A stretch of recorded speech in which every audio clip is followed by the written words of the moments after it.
Hello everyone, hope you are doing well. Today we are solving our next problem, which is finding the union and intersection of two shorted array. Let's move to the problem statement. In this problem, you are given a two array A and B. You have to return union of both the array in any order.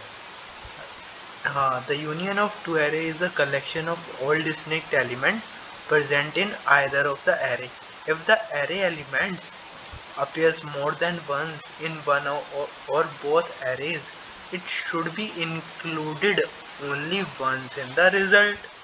Element of A and B are not necessarily distinct, not that you can return the union in any order, but the driver code will print the result in a sorted order. Suppose the array A is this and the array B is this. We have to return the output like this. Let's move to our whiteboard to understand this problem more clearly. Suppose you are given an array A like this: 1, 2, 3 and 1, and array B like this: 1, 4, 3, 2, 1, 2. So the resultant will be, that means we have to write every element at max one time. We cannot write any element two times or more.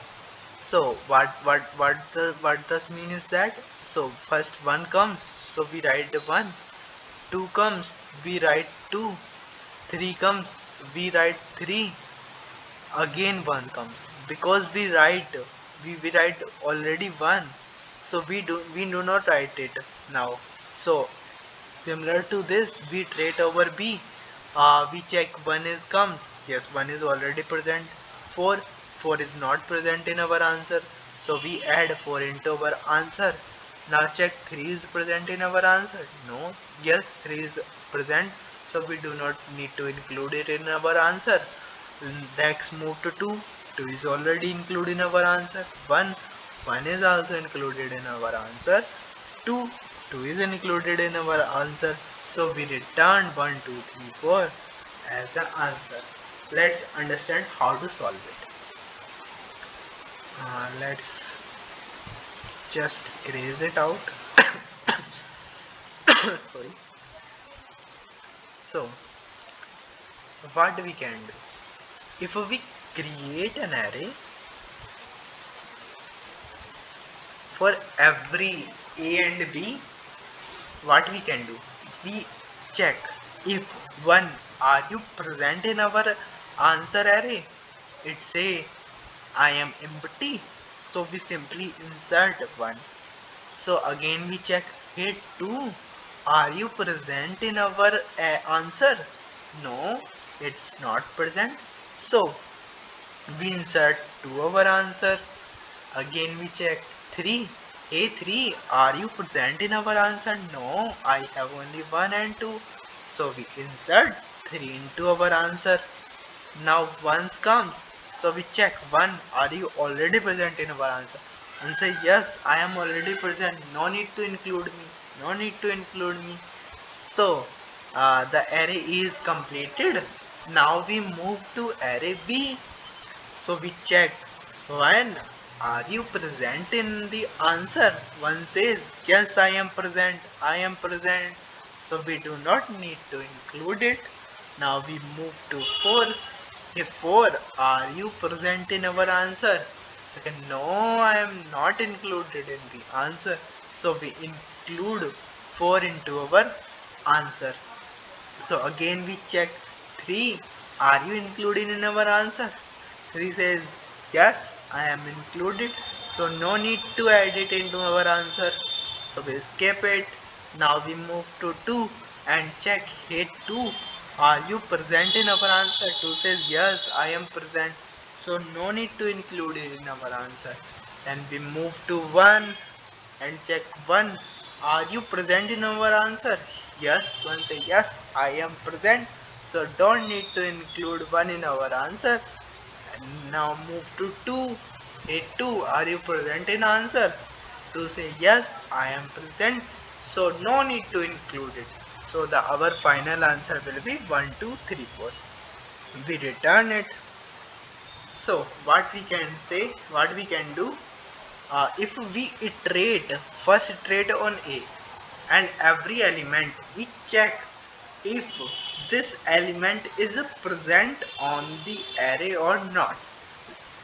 Okay, let's move to the code editor to write it and then understand it through dry run.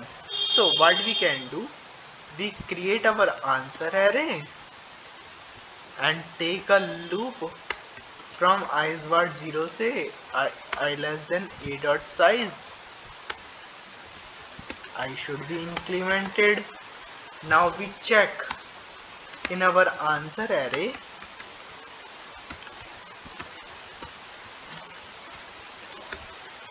Hey, can you include j? Can you include a of I? Say re double equals to a of I. If it is yes, so I mark flag as false, or I can say break. I declared bool flag to true. If flag is true, so what we can do, ans dot push underscore back a of I. Similar thing we did with b. So for int I is what 0, I should less than b dot size. I should be incremented. So bool flag is what true. For int j is what 0, j should less than ans dot size. J should be incremented. If ans of j re double equals to b of I, so what we can do? We can do flag to false and break it over here, and we check if our flag is true, so we include the current element into our answer and return our answer. Let's compile it.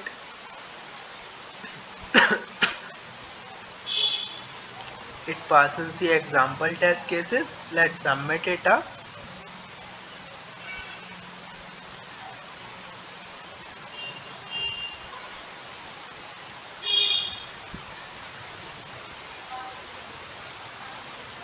It gives the TLE. It is expected that it gives a TLE.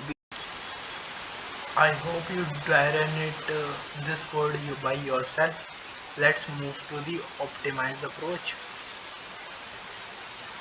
So what if instead of checking elements in our answer array, what if we create a set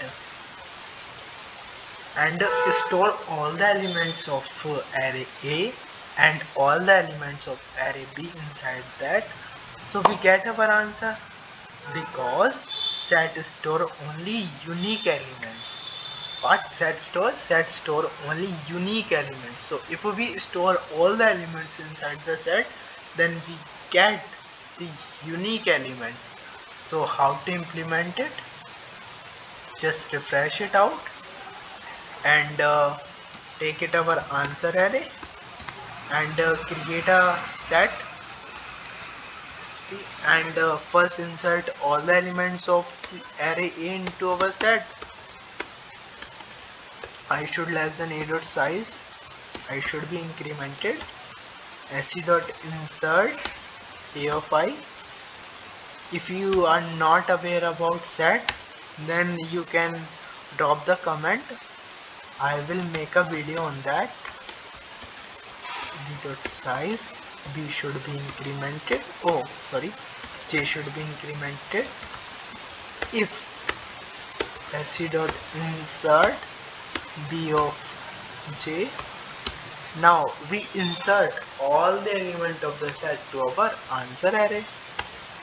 What to do for 8 IT in ST and unsort push underscore back IT and return our answer. Let's compile it up.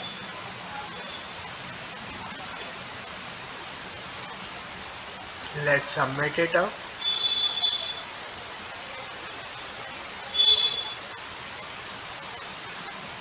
Yes, it passes all the test cases.